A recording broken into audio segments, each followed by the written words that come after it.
Here at the Alaska Commission on Aging, our phones ring several times a week. People call our office who have a problem and are looking for a solution. They usually call us because our name is the Alaska Commission on Aging. They're people who need help with aging issues, Social Security, housing, transportation, legal advice, and a lot of other issues. Now, sometimes we can answer their questions, if they're really easy ones. But usually, we end up giving them phone numbers of other agencies and our best wishes as they seek solutions. There is one number we give out almost every time, and that's the number for the Aging and Disabilities Resource Centers.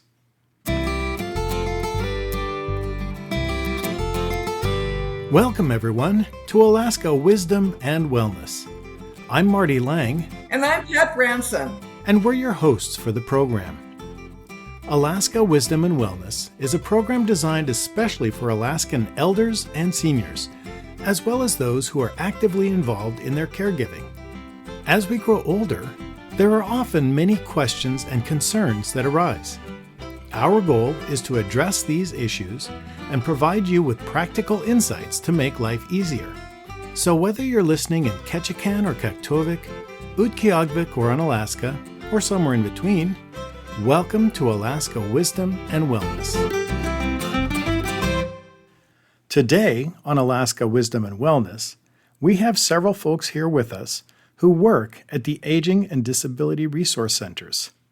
An Alaska-sized welcome to Ariel, who serves as the coordinator for the ADRC, and Beth, Thomas, and Rob. Welcome. To start off with, what exactly is the Aging and Disability Resource Center? Is it a place you go? Do you guys sell something? What is the Aging and Disability Resource Center? The Aging Disabilities Resource Center, known as ADRC, is basically a one-stop shop. You have information, referral assistance, and pre-screens. So if they're looking for housing, we can help them. If they're looking for food resources, we can help them. If they're looking to get Social Security, Medicare, you name it, we can pretty much try to at least help them on our own end. Or if we do not have the answer, then we'll go ahead and point them in the right direction. We're all in one type of agency, I guess you can say, for seniors or disabled folks or anybody, honestly. We don't really have any sort of confines of what population that we assist. So it's not age limited, but our audience is seniors. And so any senior can call you with a need. So what happens when someone picks up the phone and they dial your number? What can they kind of expect? So if you're looking to talk specifically about our mission statement, the mission of the ADRC North is to help seniors, people with disabilities, and caregivers access long-term supports and services in their home communities, regardless of age or income. And we act as a clearinghouse for information. And we have 4 ways in which we do that. The very first way is to help people identify what their needs are. And the second would be to just sort of explore those options for what types of supports and services are available in their individual communities, and then connect them with those resources. So instead of just giving out phone numbers and saying, hey, here are the numbers for 10 different agencies, we really try to look at individuals, look at where they are in the community, look at what their specific needs are, and then even do warm handoffs to other agencies. So we sort of pride ourselves in our partnerships with local agencies too, to say, hey, call this specific person, talk to them, or even we're going to call ahead of time and let them know that you're going to call and these are what your specific needs are so that they're ready to handle what you might need. One thing that makes us a little bit more pointed or a little different from other agencies is then we follow up to make sure that people have gotten the supports and services they need, whether we specifically follow up with them and call them X amount of time later, or we ask them to call us to report on whether they've gotten the supports and services they need. Really depends on the person, their needs, their familial support, or their sort of what we call natural supports, and how they'd like to proceed. Wow, that's really cool. So anybody with a need can call you up, and if I understood you correctly, you then try to match their need with some provider and even call back to see if they got what they were looking for. That's the goal. So when they call, depending on what their needs are, first of all, we just ask what, how old they are, what they're looking for, what they need to, what do they need? And then we'll figure out what they need and go from there. If it's getting out of retirement, if it's Medicare, any of that stuff, then we'll go ahead and help them and give them the resources that they ask for. That's really amazing. That is fantastic. Does it cost anything to call the Aging and Disability Resource Center? It doesn't cost the consumer anything. We get a grant through the state of Alaska, the Aging Disabilities Resource Center grant, and it is funded, and then we do services to the people. So that's amazing. A free service that's already taken care of. So why does the Aging and Disability Resource Center exist? I mean, can't people just go on the internet and find that information?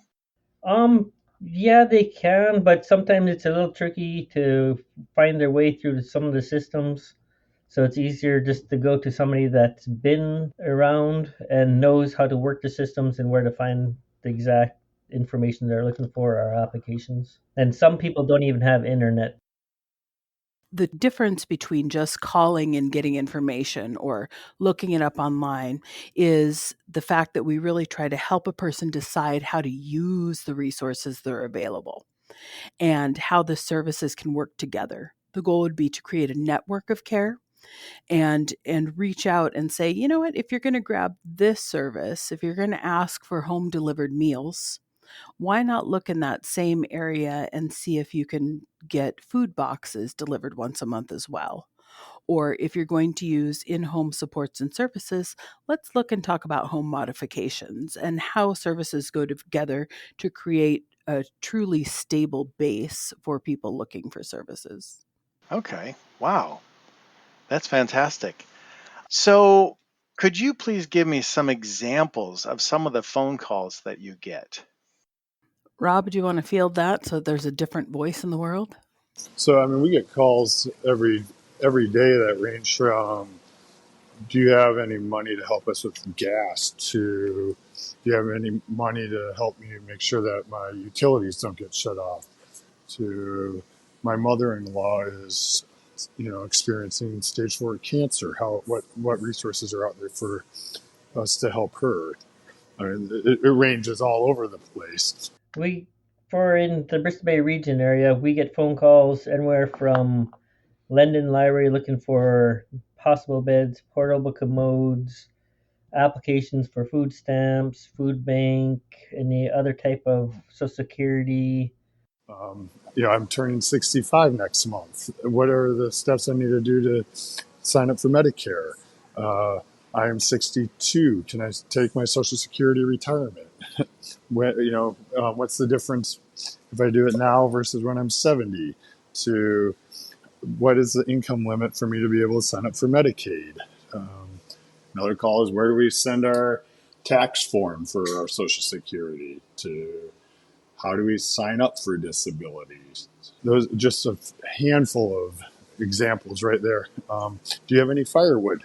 Do you know where to find firewood? Because I know up in Fairbanks, that's always a common question. But do you know where to find oil for our stove?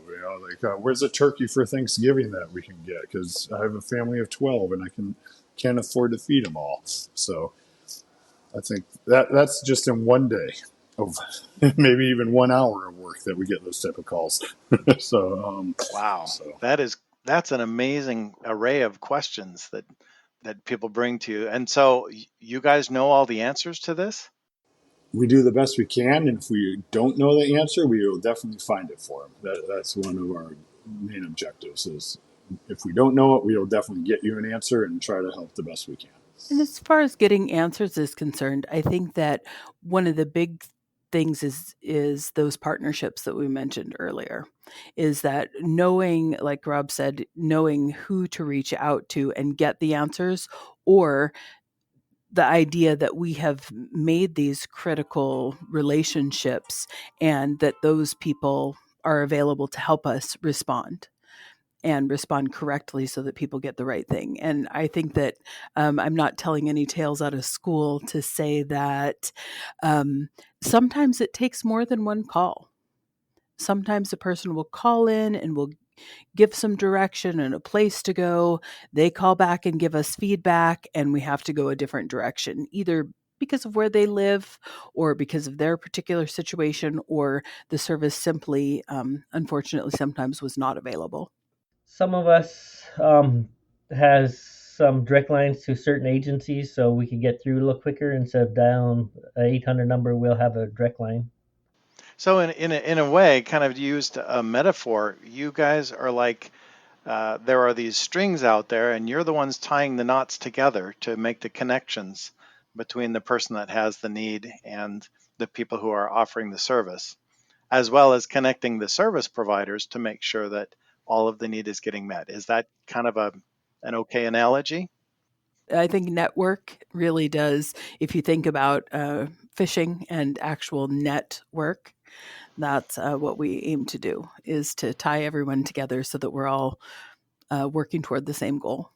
So, since our audience, one of our focuses is to reach folks who are in rural and remote communities with this information, when folks out in those areas call in, what are they usually asking for? Those same things. They mainly call us for senior benefits, Social Security applications, on how to apply, what to do, getting set up for retirement, age 65, what should I apply for Medicare services, and then we give them information that we have, and then connect them up with the SHIP office that knows basically to the T on what services Medicare and stuff like that, and what not to apply for and what to apply for, and not get penalized. And we're very, very lucky that we have on our team a number of people who have lived in a good number of those communities.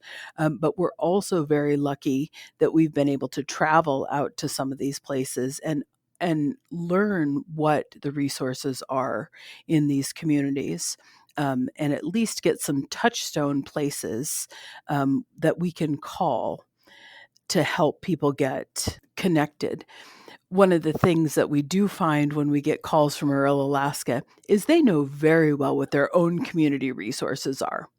They're usually reaching out to find state and federal resources that can help them fund care inside their home communities. And so we do a lot of application assistance in that case.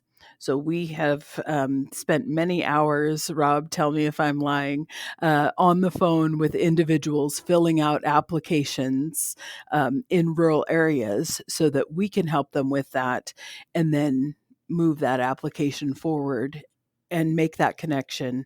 And then the agency can touch back with them in their own community.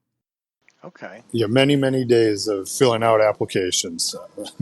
I know that Gen 50 C3 form very well. I know that Medicare application very well. I know how to do a retirement application in 2 minutes. I don't even need to look at it anymore. So, Well, that's fantastic. That's really great. I mean, the fact that you're helping people fill out the forms, I know that one of the frustrations that people have these days is that all of the forms are now online and they expect you to have a computer and internet connection to be able to fill these things out. How is that kind of thing affecting you guys? Are you still dealing a lot with paper? What? Yeah, tell me about filling out the forms. so with us, and I'm sure with Beth as well, we just always are printing up paper for every majority of the clients. It's still paper applications. A lot, I would say 75% of the people I talk to are like, hey, I don't have a computer. I don't have a printer. Can you please print up this form, make copies of it, and then we mail it to them, and then they fill it out, and then then they come back to us and we mail it or fax it to whatever agency the paperwork needs to get to, because people also just can't even afford to mail anything. It seems like a lot. So it is definitely a big little roadblock for a lot of the aging population, because first of all, they're not familiar with the technology. They're intimidated by it. A lot of people are. And if they check one wrong box on an online application, it goes from a retirement or Medicare application into a disability application. And then it can take 8 to 12 months to get their retirement or Medicare, when it should be pretty immediate. That's where we're able to help. Let me move on to a different segment here. You guys have been using the term ADRC, and that's short for the Aging and Disability Resource Center. What is your favorite part about working at the ADRC? My favorite part is when the elder gets all excited, comes to you and thank you for your help, or if not, when you go see them, when you travel to the villages and reach out to check in on them and see how they're doing and if they need any type of services. They get all excited when they see you and stuff like that. They know the person that's doing the work. For me, bar none, it is just talking to people during the day. The most fun is just being able to turn someone's day around from, I'm really having a crisis here, I don't even know where to start, to, gosh, I have a really good plan in place, and it may not be perfect and it may not happen tomorrow, but we have a plan moving forward, and I have a good idea of how I'm going to get help. And empowering people to live the lives that they want to live in their home communities, um, really can happen with a simple phone call and a little bit of patience for all of the things that we've mentioned: patience with paperwork, patience with agencies, patience with getting online or using online resources. And just that interaction during the day is, to me, it's the best thing. How about you, Rob?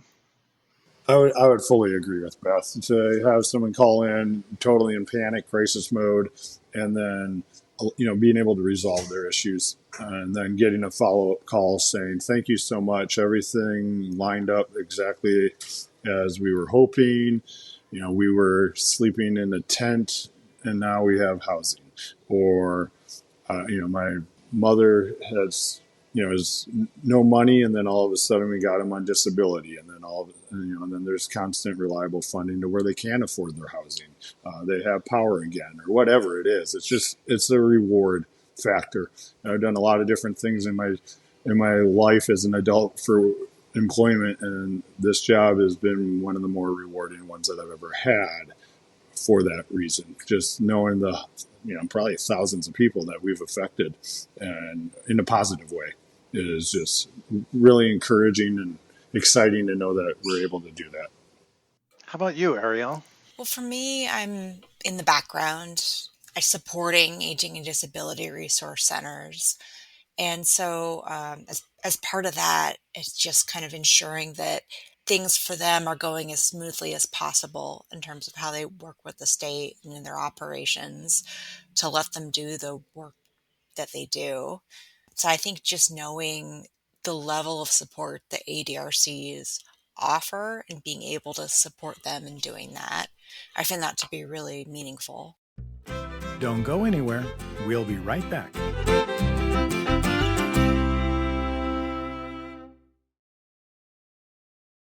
One of the things that sometimes people have this impression of is that government is this faceless big machine that's there to kind of roll over you, and they don't really care about you. But what I'm hearing from you folks is actually you really do care about the people who call up, and that you really do want to help.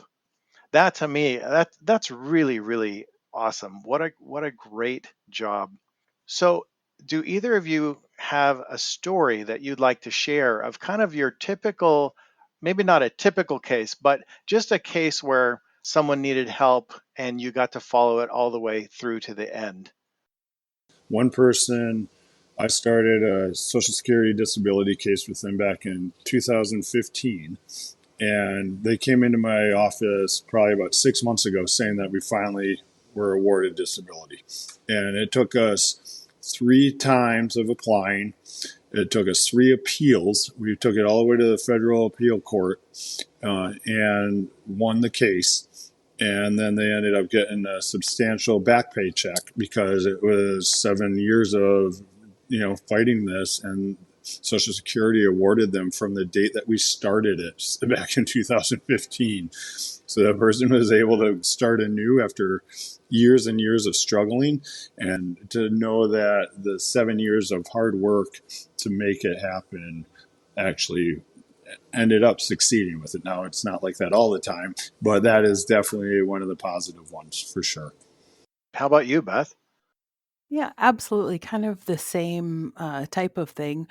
ADRC North very often works with individuals who are homeless. We also are the Veterans Directed Care Program point of contact here in Fairbanks. And so, very recently, we worked with a homeless veteran who had actually come from a rural setting, came into Fairbanks to get some medical care. That medical care turned out to be much more serious, at least for a short period of time. And this gentleman ended up homeless. We were able to work with the veterans care folks at the Fairbanks Rescue Mission, help get them stable housing, get in-home supports and services, get signed up for all VA services. And now that person is going to go on to work at the vocational Department of Vocational Rehab and go back to work and get back up on his feet. And he's just one of those ones who comes in again almost on a weekly basis just to poke his head in and say, I'm still here. I'm still doing the thing. I'm walking from my apartment over to get to my class. And just thought I'd pop in and say hi. And so that's, a success story. I do want to point out that success stories aren't always the case. But the important part of what we do, or a very important part of what we do, is that we allow people to live the way they want to from today until their last day. And there are a number of times where the thing that a lot of people would say is the best thing for someone to do isn't what a person chooses. And our goal is to give a person choice so that they can make their own decisions and not the decisions that someone else thinks are right for them. And so some of our stories end up being not as successful as some people would think. But if a person gets to live the way they want to from today till their last day in their homes, they are safe and well. The way they choose to do that is not up to us. It is not our goal to influence someone and try to make them change their lives. We also, in that same group of people, have a number of people who are choosing to live out. Individuals don't always necessarily want to have a home. They are what we would call homeless, and they are just living out according to them. And so just being able to get them the supports and services that they want, say, yes, I will take senior benefit to help me keep my camp going. Yes, I will take help from Salvation Army to get myself a new tent or a new propane tank or something like that to help me live the life I want. There's a number of people saying, well, don't you want an apartment? And don't you want to go into senior living? And don't you want? And the answer is no. I want to live this life. Thank you very much. I have taken what was important for me from the community supports and services, and I've used them and I'm living the life that I want to live. And so I consider that to be 100% success. What we oftentimes consider to be unsuccessful have to do with the terrible lack of service providers in Alaska right now, specifically direct service providers, people who are doing all the right things. We've gotten them hooked up with supports and services. We've helped them sign up for in-home care, and caregivers certainly aren't available. Those things that are less successful do happen from time to time. People don't get the supports and services they need, even though they're signed up for them. And that's why it's really important that we do have the support of Ariel in her position, of our legislators and of other organizations to help move those things forward and provide the infrastructure for caregivers. Wow. I am learning a lot here. This is great. One question I had is what are the most frequently used resources that are offered that you get calls about? This is a test, Rob. You want to go? Yeah, I was just trying to think about that one because it's all over the place. But we definitely use a lot of food bank resources. We use a lot of the available charities to help with paying utilities, whatever type of utility it is, through the churches, through Salvation Army, through Valley Charities up in, Wasilla. They're a great resource. We do have a lot of durable medical equipment resource questions for people who can't afford like a wheelchair to, a walker, to getting a ramp put in. I wouldn't say there's one specific type of resource or that we use all the time because every day I feel like we're using multiple throughout the whole valley. It can be getting hotel rooms for people. It can be using the taxi cab because there's lack of transportation, for people to get to and from appointments. I would say public assistance, of course, is one of the biggest resources that we use just in general through the state. It varies every day, but that's just a snapshot of the resources we use every day. And increasingly, as the silver tsunami becomes more apparent in the state of Alaska, right, as our elder population grows, we do see a lot more people in need of in-home supports and services like a personal care attendant and getting funding for assisted living. There are a lot of folks who come upon a need through incident, accident, or illness for either short-term assisted living to recover from an incident, accident, or illness, or long-term care. And getting that paid for is one of the things that we help people do. Okay, to wrap up now, in one sentence, what is something that you would like to tell Alaska's elders and seniors? Plan ahead. Use the hiker's motto: drink before you're thirsty, eat before you're hungry. Have long-term plans that will support the life that you want to live from today to your last day, and make sure that every part of that plan is supported by someone in your life and that they know the plan that you have put into place. That is really good advice. Yeah, I would agree with Beth. I would fully agree with Beth on plan ahead and prepare. Just be ready for the unexpected as well, but also tell your children to plan for their future because that's the biggest thing that we see a lot is as you're getting older, you don't know. We have no idea what to expect, of course, but use your experiences and really help your own kids and other youth to be better prepared for when they're older, because that seems to be a lot of what I see is people as they get older just aren't ready. They just think they're going to be able to work all the time or just expect the unexpected because you never know what can happen with your health and you never know what can happen with your job. You never do know. So just be ready and expect the best, but also expect the unknown and be ready for it. Oh, that's really good advice. Do you have any last comments or anything else that you'd like to share? Stay positive. Every day is a new day, one day at a time. I think is the best way to go with that. And always give us a call. We will, we are there to help. So always give ADRC a call, and we will find a way to help you. So, what is your contact number? I've heard that there's a general number that people can call. What number should they call? They should call 1-855-565-2017.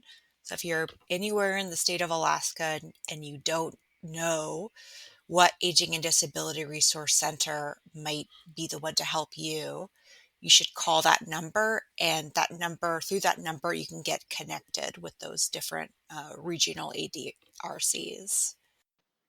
So for the Links Resource Center, it's 907-373-3632. That's our direct line, and we will be able to help you. And what area does Links serve? We are the Mat-Su Borough, so Wasilla, Palmer, all the way up to Talkeetna and Trapper Creek, all the way out to Lake Louise, pretty much the state of West Virginia.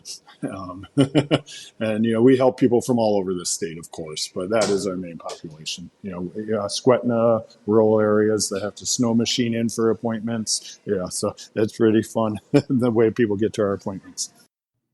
And how about you, Beth? ADRC North's main number is 907-452-2551. And what we ask is that when you call and you get information, share the wealth. We hope that you will also, I completely agree with Rob when he said, stay positive. Every day is a new day. And we hope that if you're helped by ADRC North, the very best thing that you could do is to share that help with a friend, either by giving them the information we gave or by encouraging them to give us a call. What a great group of people. Thank you for being on our show, and thank you for what you do to serve Alaska's elders and seniors. I appreciate you guys because I send calls your way all the time, and I'm sure that the folks who call you appreciate you as well. So thank you for your service to the state and to the seniors.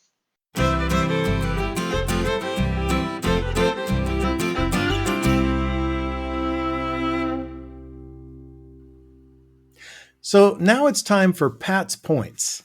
Pat has been working on behalf of Alaska's seniors for more than 35 years, and in that time, she has gained a lot of knowledge and wisdom.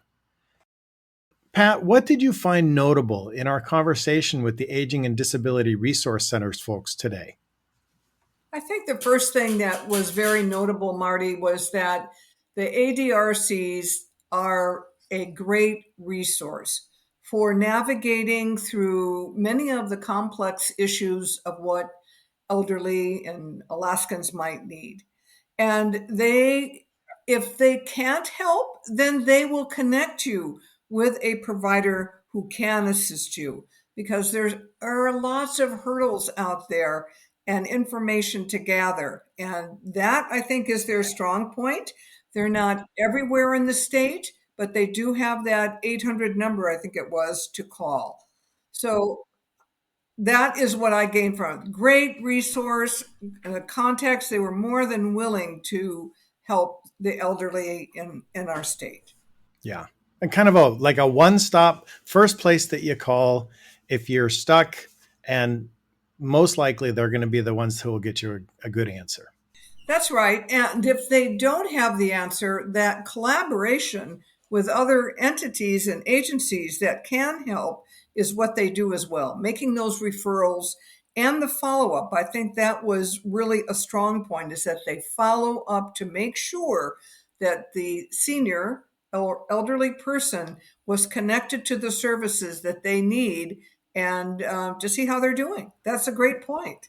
Yeah, I was really impressed. They actually make that phone call back to follow up and say, how did it go? Yeah, right. That's fantastic. And I just want to make a point here is before ADRCs came into being, and from a federal guideline, that's where it came from, and then implemented in Alaska, senior centers were the place to go to get information. But senior centers collaborate with ADRCs very easily in getting information, perhaps having a Medicare or Medicaid counselor on board.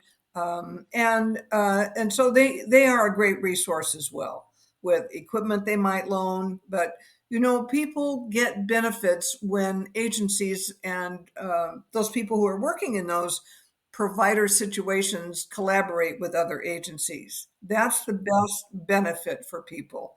And that's how ADRCs work with other hospitals, physical therapists, senior centers, Medicare, Medicaid, and all those other agencies that a senior might have to encounter.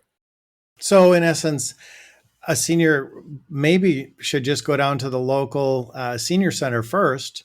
And if they can't get connected to the resources, then give the ADRC a call or do both. Yes, they could certainly do both. And it just depends on we don't have a lot of ADRCs in our state. So if you have a senior center nearby who can assist and maybe connect you with an ADRC and that number, everybody has to work together to get the services that are needed. That's the most important thing. There shouldn't be any borders or turfs or anything like that. It should be assimilated into a plan of care to assist the person to get what they need. Yeah, and that's what it sounds like the ADRC is doing. So thank you so much, Pat, for sharing your insights and your wisdom. In case you didn't get the number for the Aging and Disability Resource Centers, let me give it to you one more time. That number is 855-565-2017. Grab your pen. I'll say it one more time. 855-565-2017. If you're a senior and you don't know where to start looking for help, ask at your local senior center, and also don't hesitate to call the ADRC.